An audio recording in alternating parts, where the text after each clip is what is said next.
Hey, I'm Tom. That's Mike back there.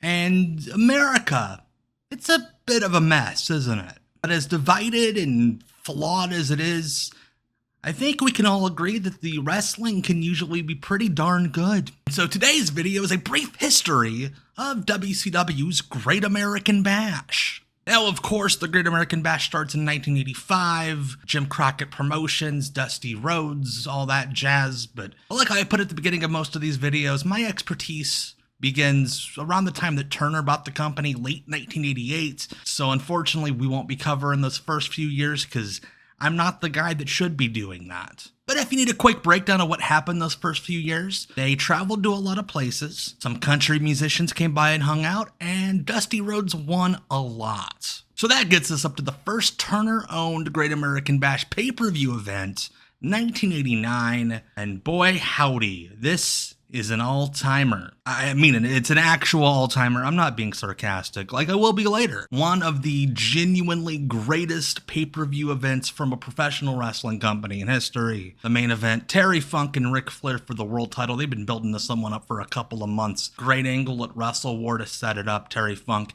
has to fight his way up the top 10 rankings, and they deliver. Terry Funk kind of coming in out of nowhere to become the top heel in the company. After Ric Flair had that classic feud with Ricky Steamboat, they tear it up. The match lives up to the promos, the whole feud, the whole year. If you're a little kid that's never seen it, go check it out. But also maybe turn off this video because little kids shouldn't be watching 38-year-old men sitting on the internet talking about old wrestling. Go make some friends. Also on that show, we get the very first pay-per-view Sting versus Great Muta match for the World Television title. Another hoot dandy. They go to a double pin to keep the feud going. Sting and Muta, all-time great rivals. There's a reason why to this day people talk about this feud, even though they never really got the blow-off that they deserved. In fact, other than a short tournament match in the Future Shock Round Robin at Starrcade later in the year, this is the only other pay-per-view match these two ever had, which I find peculiar. Then you have the War Games, which for the first time a little bit different than it had been. War Games the first few years were 4 horsemen against Dusty Rhodes and all of his rowdy friends. Big Dust left the company, not by his own choice, right around the time that Turner bought the company. And he said, sayonara, I'm going to the WWF, dude. He did this, did one of these numbers. Everyone's like, what are you doing? He's like, it'll be a big thing in the 2010s.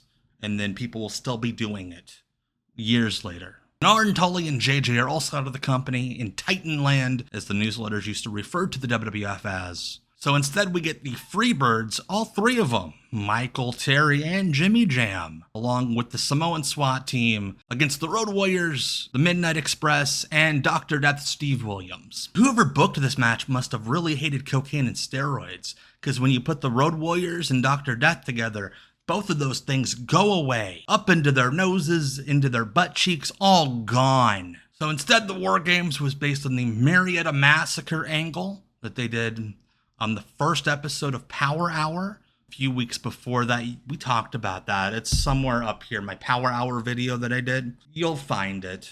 You're smart. Hawk made Jimmy Garvin submit to win the match. Everyone's so happy and joyous and throwing babies and such. But you know what I was throwing babies for? The King of the Hill Battle Royal. This replaced the Bunkhouse Stampede in 1989, where every stop on the Great American Bash house show tour leading up to this, they had a battle royal that they lied and said that every man in this match won at least one of those matches to qualify for this. In reality, like, most of them were won by the same dudes. Wrestling, we lie. Skyscrapers win the match, they throw everybody into ring 1 and then out of ring 2, and then they split the prize. Really, why are they heels? They're setting such a good precedent for friendship. Roll on to 1990. This one's most famous for Sting after a few years of will he, won't he, finally getting the crown put on his head, defeating Ric Flair for the WCW World Heavyweight title in the main event. And babies are being thrown. I love when babies are thrown up in the air, as long as you catch them. When you don't, that's when the problem happens. Now, speaking of Sting, he had formed a crew to battle the Horsemen. But you couldn't just have any dudes. Those dudes had to have attitudes. Junkyard Dog, the Steiners, Paul Orndorff, as people from Florida call him for some reason, and my bud Jorge. Did a video about him. It'll be somewhere up there. Go check it out. Dudes have a big old schmoz with the remaining horsemen on this show. It's okay. Mostly fun for Arn Anderson being like, oh my god, that guy's big. And that's how you react to big people when you see them. You know, you cannot have a celebration of America without two guys who really liked the losing team. That's right, the Southern Boys, who dressed like Confederate soldiers in 1990. I bring them up because despite the horrible outfits, they did have a great match with the Midnight Express that year. Probably the last great Midnight Express match because Stan Lane and Jim Cornette are out of here a couple months later. And you got Mean Mark. He's so mean. He's such a mark. With Paulie Dangerously. Lex Luger beat Mean Mark to retain the United States title. I'm pretty sure the only reason this match happened was because Jim Barnett had one of those crystal balls, and he knew that years from now, WCW was going to be really petty and play clips of WCW wrestlers destroying WWF wrestlers on their TV show.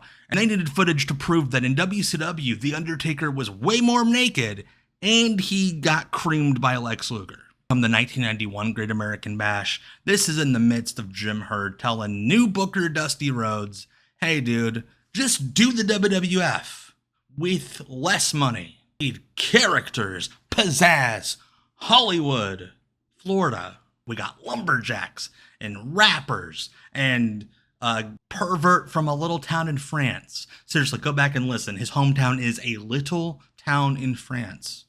Couldn't even ask him where he lived. Pretty infamous show. A couple weeks beforehand, Ric Flair gets stripped of the world title and fired because he did not want to lose the belt to Lex Luger. He had promised it to Barry Windham. Jim Herd was like, no, you do not get to make that decision. We do. And Ric Flair's like, hey, fuck you, buddy. Instead, we get Barry Windham against Lex Luger inside the world's smallest cage. Look at how short this thing is. It's like a baby cage. A little cute baby cage. Look at that, baby's first cage. How cute is that cage? Lex Luger is a babyface going into the match, turns heel at the end, and wins this weird-ass belt that Dusty Rhodes brought from home. He was the World Florida Heavyweight Champion. We also had a mixed tag team match in that cage. Or we were supposed to. For weeks they had been advertising that Rick Steiner would team up with Missy Hyatt to wrestle Arn Anderson and Paulie Dangerously, blow off the Paulie-Missy storyline that had been going on for almost 7 months at this point. Where they would bicker at each other in commentary, and then Paul would be like, men are better than women, and then Missy would be like, oh yeah, I'm going to show you my boobs when we do an arm wrestling match, and you're going to go, what? But see, what they forgot was the show was going to be in Baltimore, Maryland, and the Maryland State Athletic Commission actually enforced rules. One of those rules was boys and girls can't wrestle each other. They'd get their cooties all intermixed, and then we would create new diseases. Instead of doing something productive that could have helped the show, they sent everybody to the ring as if the match was going to happen, and then Missy Hyatt was kidnapped by Dick Slater and Dick Murdoch, the Hardliner Collection Agency. I guess they collect women. Also, those dudes are like way too good at kidnapping a woman against her will. Why do I get the feeling that they had done it before? Rick Steiner defeats Arn Anderson, who he was not feuding with beforehand, and Paulie Dangerously, who was not managing Arn Anderson or feuding with Rick Steiner ahead of this, in the main event of the pay-per-view. This headlined over the world title match, which granted that was thrown together, but at least those were two top guys wrestling for the quote world title. But this is just like a match from WCW Worldwide. If they put it instead of the cutest little cage, look at that thing, I just want to pinch his little cheeks, look at it. And the other big weird mess on this show, they had a scaffold match with beautiful Bobby Eaton teaming with the Rapmaster P in News, you know, best friends, against stunning Steve Austin and Terrence Taylor. Steve and Bobby had kind of feuded before this, but otherwise it's kind of a random match. And also, even though this match had been announced a few weeks in advance, nobody went to any of those guys and was like, hey, who wants to take the fall off of that scaffold? Because then it came to game day and everyone's like, fuck that. So they changed it to a capture the flag match, where instead of bumping off the scaffold, you had to grab a flag. That's it. That's how they started the show. Oh, and Brian Pillman in a weird yellow gimp suit got the crowd to chant the F slur at Johnny B. Bad. Now, 1992 comes along. We don't have any yellow dogs or rappers anymore because Bill Watts has come into the company and wiped the slate clean. He's like, we don't need cartoon characters. We got juicy, beefy men in tights. He did this when he did it, as he was taking away the pretty blue mats. They held the NWA World Tag Team Title Tournament, featuring teams from all over the place. They'd started at the Clash of the Champions a couple of weeks before. Dr. Death Steve Williams and Terry Gordy, who had made amends from that War Games mess a couple years before, bonded over their little black trunks and became the NWA World Tag Team Champions on that evening, defeating Dustin Rhodes and Barry Windham in the finals. Earlier in the tournament, we get the very first and only time that Michael Hayes and Shinya Hashimoto ever wrestled in the same ring, as the Freebirds fell to Hashimoto and Hiroshi Hase in the quarterfinals. And the only big singles match that happened that night, Big Van Vader crowned as the top heel of WCW, winning the World Heavyweight title, defeating Sting in one of the best heel destructions of a babyface in main event wrestling history. Sting does so much to get Vader established as the guy at a time when they needed a new the guy. Most of you, I'm sure, have seen it. If not, it's on YouTube in full pretty HD. Go check it out. Here's where things get messy. WCW in 1993 and 1994 didn't have the Great American Bash. They hated America. They were an anti-American company, choosing to relocate their offices to the White Castle of Fear, which I believe is somewhere in East Asia. But 1995 comes around, they move those offices back to the good old US of A, and we're gonna bash Great American style once again on Father's Day. And it's important to note that it's Father's Day because the main event, Ric Flair versus Randy Savage. Savage defending the honor of his father, who had been attacked by Ric Flair a month before at Slamboree. He's getting revenge for his papa Poppin' Poffo on Father's Day. Except he didn't. Ric Flair wins. Dads suck.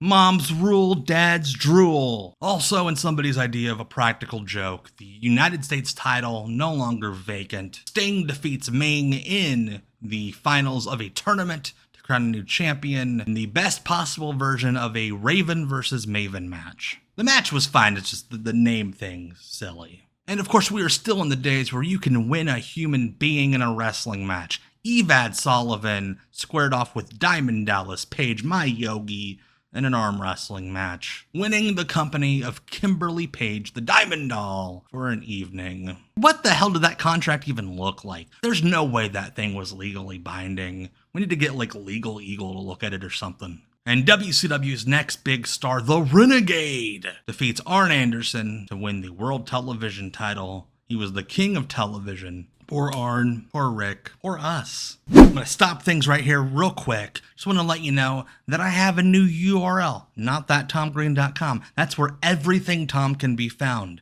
The Twitch, the YouTube. Hell, if you want to send me $1 or $2, do it there. Notthattomgreen.com. Move that down. Like, comment, subscribe. If you want more videos sent straight to your phone, there's that little ding-dong button up there. Click that so you're notified every time I post on here. Let's get back to what we were doing. We're going to the year 1996. Big beefy boys slapping beef. The Steiner brothers defeated Scott Flash Norton and Ice Train Chugga Chugga Choo in the pay-per-view rendition of one of the most underrated series of matches in WCW history. There's a few of them out there you can see easily online. If you love big, thick men wrapping their arms around each other and throwing around everywhere, this is the series for you. There are things that they do to each other that should not be humanly possible. Someone the shape of Scott Norton should not be able to be thrown. Conan defended the United States title, defeating El Gato, which is Spanish for Pat Tanaka. Because damn it, they had a luchador quota. They hit it. The other one being Rey Mysterio Jr. in his WCW debut. You know, the famous story, everybody laughed when he showed up in the locker room. Like, oh, who's this little boy? But when he goes out there and has that match with Dean Malenko for the Cruiserweight title, the stories change. And I know people say this a lot, but this time it's not an exaggeration. Wrestling changed forever when Rey Mysterio got to do what he was able to do in front of that crowd on that night. The size barrier was not necessarily blown down, but a lot of big cracks were put in it.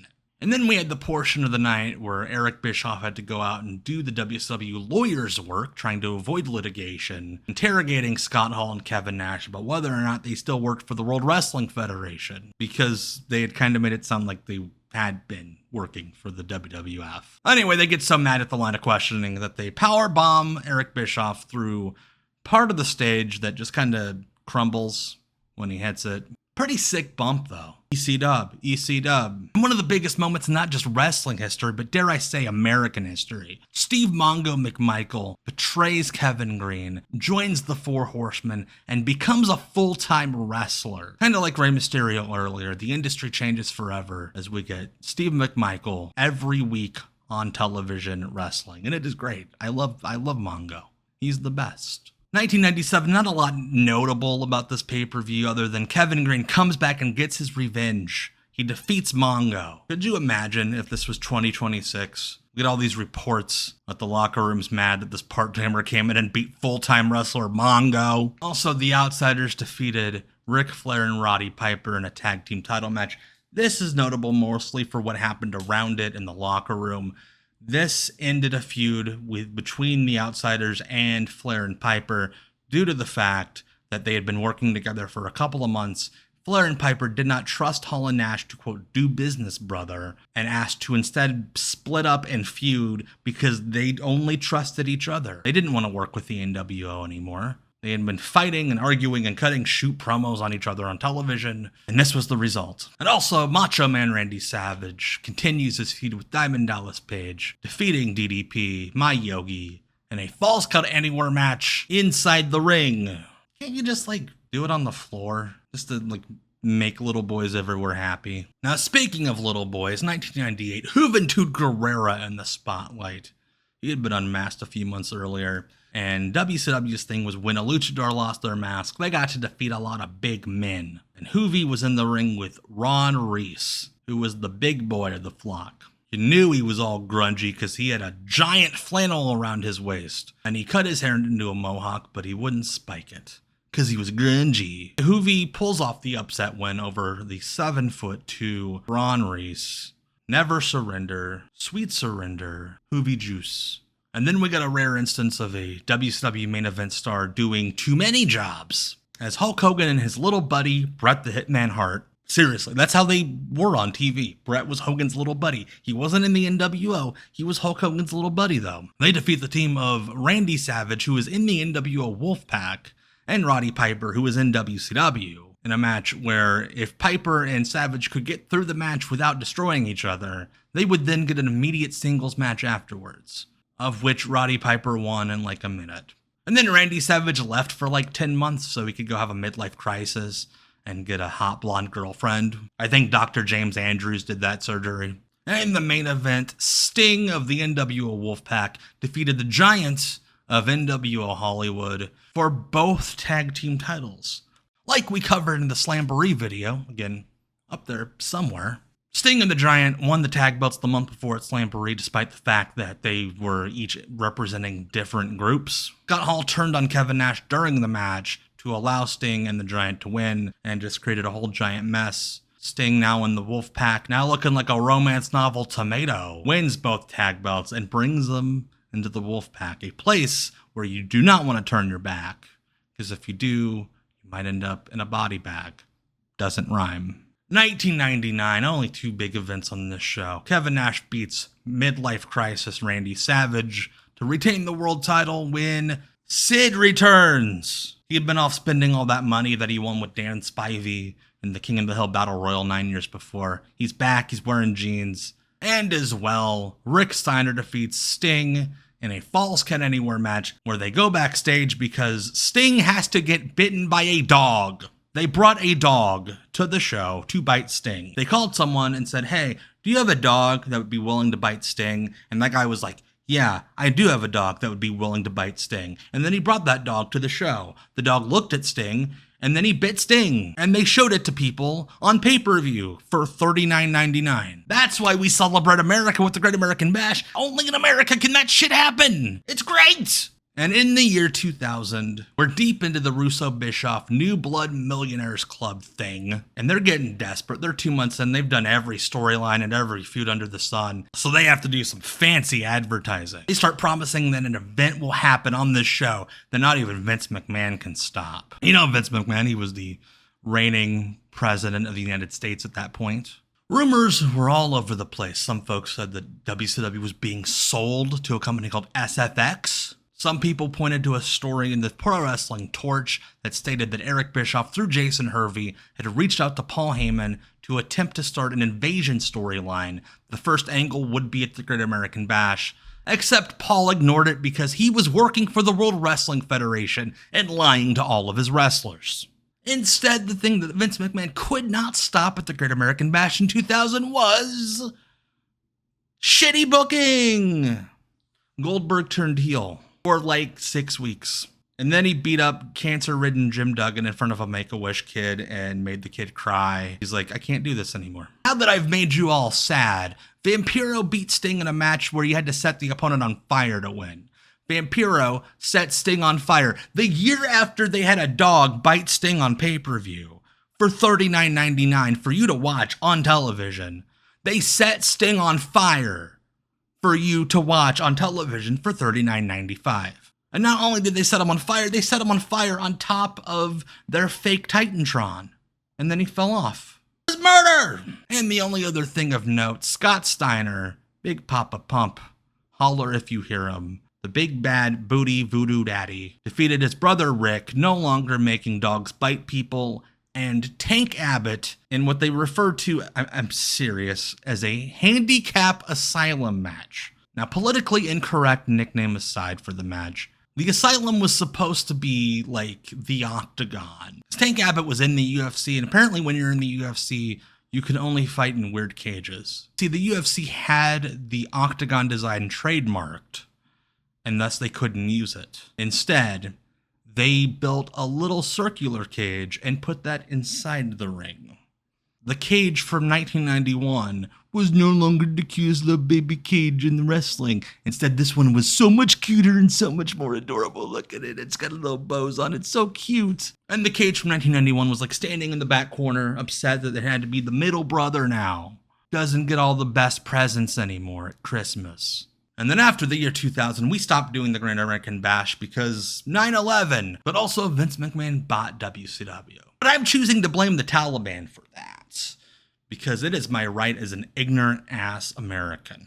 Thank you all again so much for hanging out with me. Go check out the new website, notthattomgreen.com. It's just a link tree, but I've got the URL for a year, so let's use it. And again, if you liked the video, click the like button, leave a comment, send it to a friend, an enemy, even your mom. Make sure to subscribe to the channel because people aren't doing that as much and it's hurting my feelings. I'm really sensitive. And if you want to be notified the next time that I make a video like this, please click the little ding dong above my head and you too will be ding donged when I ding dong inside this little rectangle. So again, my name's Tom, that back there's Mike, and who would like to get me a hot dog? I'm hungry.